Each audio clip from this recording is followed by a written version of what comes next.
سب سے پہلے ہر طرح کی حمد و ثنا، تعریف اور توصیف اللہ رب العزت کے لیے لائق اور زیبا ہے، جس کی نعمتیں بے شمار ہیں، جس کے احسانات انگنت ہیں۔ اللہ تعالیٰ کی ان بے شمار نعمتوں میں اللہ تعالیٰ کی سب سے بڑی نعمت یہ ہے کہ اللہ تعالیٰ نے ہم کو مسلمان بنایا اور ہم کو پیارے نبی محمد رسول اللہ صلی اللہ علیہ وسلم کا امتی بنایا، اور اللہ تعالیٰ نے ہماری ہدایت کے لیے قرآن جیسی عظیم کتاب نازل کی، پیارے نبی محمد رسول اللہ صلی اللہ علیہ وسلم کو بھیج کر کے ہم کو اللہ رب العالمین نے جنت کا راستہ بتا دیا ہے۔ جس کو جنت کے راستے پر چلتے ہوئے جنت تک پہنچنا ہے، اس کے لیے اللہ تعالیٰ نے واجب قرار دیا ہے کہ وہ اللہ کی کتاب اور پیارے رسول محمد صلی اللہ علیہ وسلم کی سنت کو تھامے رکھیں، اور اللہ کے نبی صلی اللہ علیہ وسلم کی سنت اور اللہ کی کتاب کو چھوڑنے سے پرہیز کریں۔ امت کے بارے میں اللہ کے نبی صلی اللہ علیہ وسلم نے فرمایا کہ امت اللہ کے نبی صلی اللہ علیہ وسلم کی وفات کے بعد اختلافات کی فتنے میں پڑے گی، اور ان اختلافات کی وجہ سے یہ امت فرقوں میں بٹ جائے گی، گروہوں میں تقسیم ہو جائے گی۔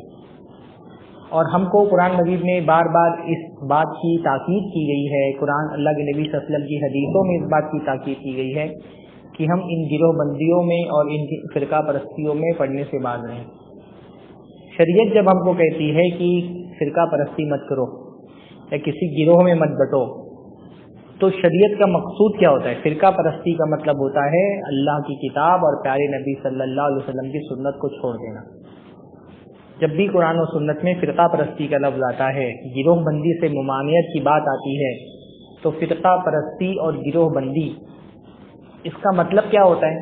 بہت سارے لوگ فرقہ پرستی یا گروہ بندی کا مطلب یہ سمجھتے ہیں کہ اپنا نام مسلمان کے علاوہ کوئی اور رکھ لینا، اپنی شناخت کو کسی اور نام کے ساتھ ظاہر کرنا، یہ فرقہ پرستی یا گروہ بندی ہے۔ پر آپ سارے جو اسلاف کے مفسرین ہیں امت کے، ان کی تفسیریں اٹھا کر کے دیکھیں، پرانے جتنے بھی قدیم مفسرین ہیں، کسی نے بھی فرقہ پرستی کا مطلب یہ نہیں بتایا ہے کہ فرقہ پرستی کا مطلب ہوتا ہے کہ آپ اپنے منہج کو کسی شناخت کے ساتھ، کسی نام کے ساتھ ظاہر کریں، ہے نا۔ یہ جو ہمارے یہاں فرقہ پرستی کی ایک نئی تعریف آ گئی ہے کہ آپ حدیثوں کا انکار کر دیں، آپ قرآن کی آیات کی تعویل کریں، ان کے مفاہیم کو تبدیل کر دیں، سب کچھ کریں، بس اپنا نام آپ مسلمان رکھیں، تو گویا کہ آپ مسلمان ہیں، آپ کسی طرح کی فرقہ بندی کے شکار نہیں ہیں۔ لیکن آپ قرآن و سنت کو فالو کریں، پر اپنے اس منہج کو، اپنی اس مسلک کو اگر ایک نام دے دیں تو فوراً آپ پر ٹیگ لگا دیا جاتا ہے کہ یہ فرقہ پرست ہے، یہ فرقے کو فالو کرنے والے ہیں۔ فرقہ پرستی کا یہ مفہوم جو جدید ذہن میں لوگوں کے بیٹھ گیا ہے، یہ آپ اسلاف میں کہیں نہیں پائیں گے۔ ایون جو ہماری عقیدے کی کتابیں ہیں، وہ تو باقاعدہ ایک فرقے، ایک جماعت کی شناخت کے ساتھ لکھی گئی ہے نا، جیسے اہل سنت والجماعت کا عقیدہ۔ آپ دیکھیں گے کہ بہت سارے علماء پرانی عقیدے کی کتابوں میں ان کا نام آپ دیکھیں گے السنہ، السنہ انہوں نے اپنی عقیدے کی کتاب کا نام رکھا ہے۔ تو السنہ جب عقیدے کی کتاب کا نام رکھا جاتا ہے تو اس سے کیا مراد ہوتا ہے؟ پرانے علماء کے یہاں جب سنت کہا جاتا تھا تو اس سے یہ سنت مراد نہیں ہوتی جو ہم فرض کے مقابلے میں سنت بولتے ہیں، وہاں سنت سے مراد ہوتا تھا اہل سنت والجماعت کا عقیدہ۔ اس لیے آپ کو پرانی عقیدے کی کتابوں کے جو بہت سارے الگ الگ نام ملتے ہیں، اس میں سے ایک نام کیا ملتا ہے؟ السنہ۔ کئی علماء نے السنہ کے نام سے عقیدے کی کتابیں لکھی ہیں۔ تو اپنے منہج کو کوئی ایک خاص شناخت دینے کے لیے اور بدعتی منہج سے ممتاز کرنے کے لیے اس کو ایک نام رکھنا، یہ اصل میں فرقہ بندی نہیں ہے۔ شریعت جب کہتی ہے فرقہ بندی مت کرو تو مطلب اس کا کیا ہوتا ہے کہ قرآن و سنت کو مت چھوڑو، قرآن و سنت کو چھوڑ کر کے کسی الگ نظریے کی بنیاد پر ایک مذہب قائم کر لینا، ایک مسلک قائم کرنا، یہ فرقہ پرستی ہے۔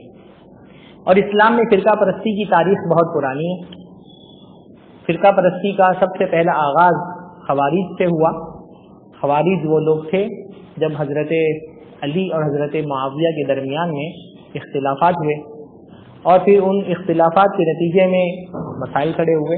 اس مشاجرات کے نتیجے میں اللہ کے نبی صلی اللہ علیہ وسلم کے صحابہ کے درمیان جو اختلافات ہوئے، ان اختلافات کے بارے میں یہ بات یاد رکھنا بہت ضروری کہ صحابہ کے جو اختلافات تھے وہ سیاسی نوعیت کے تھے، دینی نوعیت کے نہیں تھے۔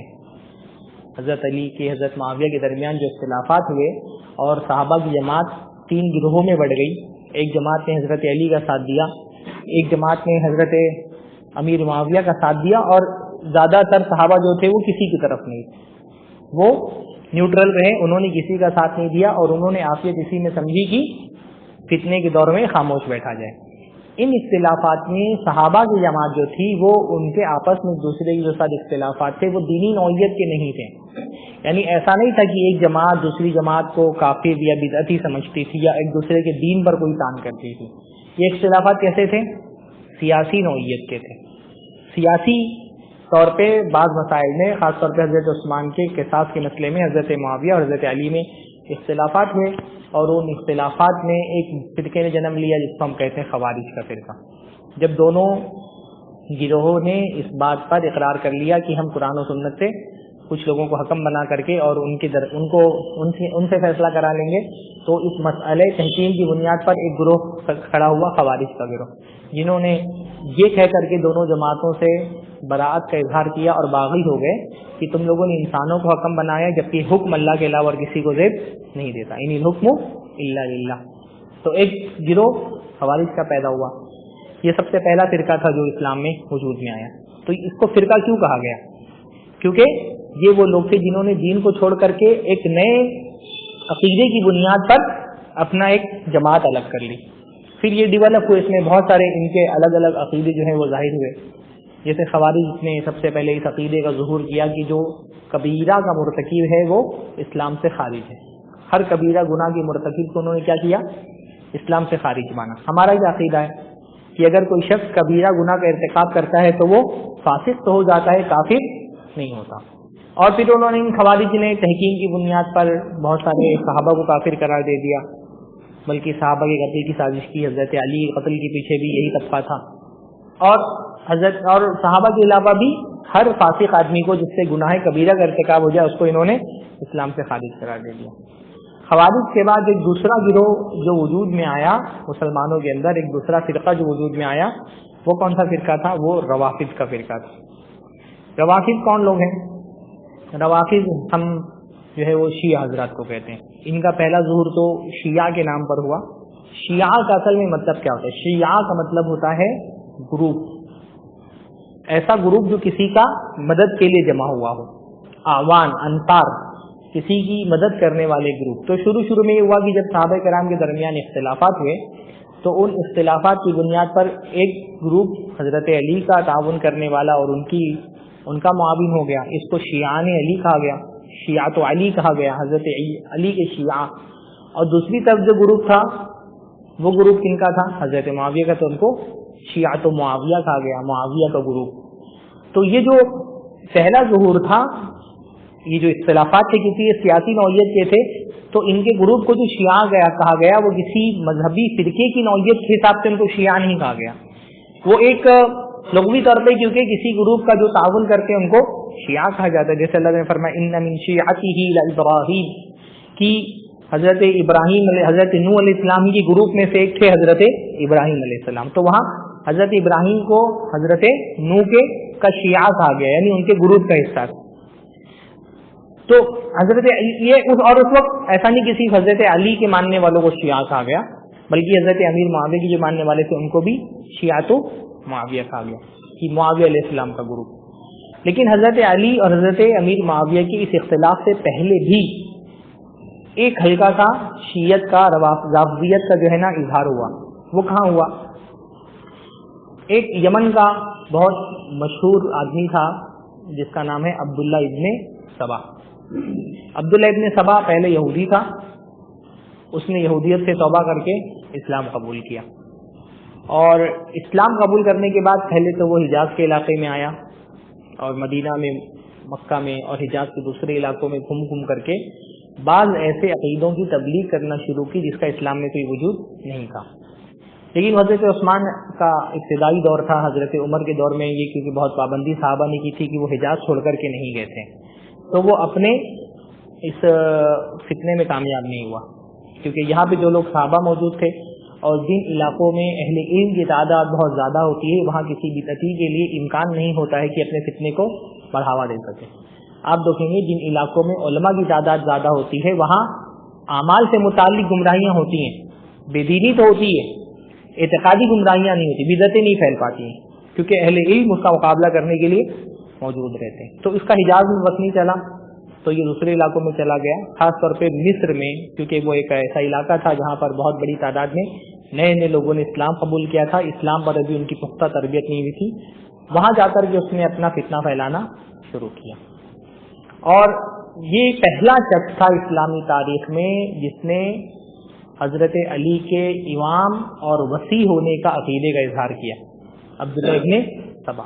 اس نے کہا کہ حضرت موسیٰ علیہ السلام کے بعد جیسے ان کے بھائی ہارون ان کے وصی تھے، یعنی حضرت ہارون جو ہے نا وہ حضرت موسیٰ کے جیسے وصی تھے، حالانکہ حضرت ہارون کی وفات حضرت موسیٰ سے پہلے ہو گئی تھی، اور اس نے اس عقیدے کا اظہار کیا کہ حضرت ہارون حضرت موسیٰ کے وصی تھے۔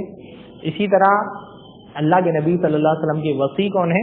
حضرت علی۔ وصی کا مطلب جس کے لیے اللہ کے نبی صلی اللہ علیہ وسلم نے وصیت کی کہ میرے بعد تم اس کو اپنا امام بنانا۔ تو اس نے کہا کہ یہ عقیدے کا اظہار سب سے پہلے اسی نے کیا، عبداللہ ابن سبا نے، کہ اللہ کے نبی صلی اللہ علیہ وسلم کے بعد امامت کے زیادہ حقدار کون تھے؟ حضرت علی رضی اللہ تعالیٰ عنہ۔ اور اگر امامت کی وہ زیادہ حقدار تھے تو اس کا مطلب وہ لوگ جنہوں نے حضرت علی کو امام بنانے کے بجائے، خلیفہ بنانے کے بجائے خود خلیفہ بن گئے، انہوں نے کیا کیا؟ حضرت علی کا حق غصب کر لیا۔ تو اس نے اس عقیدے کا اظہار کرنا شروع کیا کہ حضرت علی جو ہے وہ وصی ہیں، اللہ کے نبی صلی اللہ علیہ وسلم کے امام ہیں، اور حضرت ابوبکر نے، حضرت عمر نے اور حضرت عثمان نے گویا کہ ان کے حق پر ڈاکہ ڈال لیا ہے، ان کا حق غصب کر لیا ہے۔ اس عقیدے کا اس نے اظہار کیا اور اس عقیدے کی بنیاد پر فتنہ پھیلانا شروع کیا، یہاں تک کہ اس فتنے کی بنیاد پر ایک اچھی خاصی جماعت اس نے مصر میں تیار کر لی، اور مصر میں وہ جماعت تیار کرنے کے بعد یہ وہ جماعت تھی جس نے حضرت عثمان کے خلاف فتنہ اور فساد برپا کرنا شروع کیا، لوگوں کو بھڑکانا شروع کیا۔ اس کے پیچھے اور بھی بہت سارے عوامل تھے، بنیادی عامل تو یہی تھا کہ یہ وہ لوگ تھے جو نیا نیا جنہوں نے اسلام قبول کیا تھا، تو ان کی تربیت ویسی نہیں ہوئی تھی، صحابہ کی عظمت کا جو ایک معیار ہے وہ ان کو ابھی تک کے سمجھ میں نہیں آیا تھا۔ اس میں سے بہت سارے لوگ وہ تھے جو اسلامی فتوحات کے پھیلنے کی وجہ سے مسلمان ہو گئے تھے، دل ابھی ان کے ایمان میں دل پختہ نہیں ہو سکا تھا، جو باغی گروہ جس نے حضرت عثمان کے خلاف بغاوت کی۔ پھر یہ بھی تھا کہ بھائی صحابہ کرام کی جو نسل تھی ان کو اسلام میں ایک بڑا مقام اور مرتبہ حاصل تھا، وہ سیادت قیادت کرنے والے لوگ تھے۔ یہ جو نئے نئے لوگ آئے تھے، ظاہر سی بات ہے کہ ان کو ابھی مسلمانوں میں وہ مقام مرتبہ نہیں ملا تھا، نہ قیادت اور سیادت ان کے ہاتھ میں تھی، جیسے کہ جو لیڈرشپ تھی اللہ کے نبی صلی اللہ علیہ وسلم کے زمانے میں، اللہ کے نبی کی وفات کے بعد وہ صحابہ کے ہاتھ میں تھی۔ بعد میں جو لوگ آئے لیڈرشپ ان کے ہاتھ میں نہیں تھی، تو ایک حسد تھا ان کو اس بات کو لے کر کے کہ ساری لیڈرشپ جو ہے وہ ایک جو اونچا طبقہ صحابہ اور ان کے قریب کے لوگ تھے ان کے ہاتھ میں تھی۔ پھر مالی حیثیت سے بھی اللہ کے نبی صلی اللہ علیہ وسلم کی وفات کے بعد الگ الگ خلافتوں میں صحابہ کرام کے لیے باقاعدہ وظیفے جاری تھے، ان کو ایک مالی سپورٹ بھی مل رہا تھا۔ بہرحال اس کے بہت سارے عوامل سیرت نگاروں نے ذکر کیے، اس نے ایک ایسا گروپ پیدا کیا اور اس گروپ نے الگ الگ حضرت عثمان پر الزام لگائے، اور جب عثمان پر الزام لگانے کے بعد ان کو شہید کر دیا۔ حضرت علی کا دور خلافت شروع ہوا۔ حضرت علی کی دور خلافت میں عبداللہ ابن سبا ایک ایسا گروپ بنانے پر تیار ہو گیا جس نے حضرت علی کو باقاعدہ خدا کا درجہ دے دیا، حتیٰ کی صورت حال یہ ہوئی کہ حضرت علی جب ان کے سامنے سے گزرتے تو حضرت علی سے وہ کہتے انت ہوا، تم ہی وہ ہو، تم ہی وہ ہو۔ تو حضرت علی پوچھتے کون؟ تو وہ کہتے اللہ، یعنی حضرت علی کو بالکل اللہ بنا دیا ان لوگوں نے اور اللہ تعالیٰ کا درجہ دے دیا۔ اس گروپ کو خود شیعہ حضرات نے سبائیہ کا نام دیا، یہ عبداللہ ابن سبا کا پیدا کیا ہوا گروپ تھا، اور اس کو شیعوں کے گروپ میں سے گروپ بیشتر شیعوں نے، پرانے شیعوں نے مانا ہے۔ جدید دور میں بہت سارے شیعہ جو ہے نا، کیونکہ یہ یہودی سے مسلمان ہوا تھا عبداللہ ابن سبا، تو بہت سارے لوگ عبداللہ ابن سبا کی شخصیت کا انکار کرنے کے لیے یہ دلیل دیتے ہیں کہ عبداللہ ابن سبا نام کی کوئی شخصیت موجود ہی نہیں تھی، حالانکہ اس کے وجود کی خود شہادتیں شیعہ حضرات کی کتابوں میں موجود ہیں۔ بہرحال ایسے لوگ بہت بڑی تعداد میں جمع ہو گئے حضرت علی کے دور میں، جو باقاعدہ حضرت علی کے خدا ہونے کا، ان کے رب ہونے کا، ان کے اللہ ہونے کا عقیدہ رکھتے تھے۔ حضرت علی نے ان کو سمجھایا، حتیٰ کہ ایک مرتبہ حضرت علی نے ایسے لوگوں کو جمع کیا اور آگ جلوائی کنویں کے اندر، اور کہا کہ جو یہ عقیدہ رکھے گا میں اس کو آگ میں جلا دوں گا۔ ایک طبقہ اپنے عقیدے میں اتنا پختہ ہو گیا تھا کہ باوجود اس کو دھمکی دینے کے وہ اس سے پھرانے، اس نے کہا کہ ہم یہی مانتے ہیں کہ آپ اللہ ہے۔ بلکہ بعض لوگوں نے تو یہ کہا کہ آگ کا عذاب کیونکہ اللہ کے علاوہ کوئی نہیں دے سکتا، تو اب تو ہم کو اور یقین ہو گیا کہ آپ کے خدا ہیں۔ حضرت علی نے ایسے لوگوں کو آگ میں پھینکوا دیا، جلوا دیا۔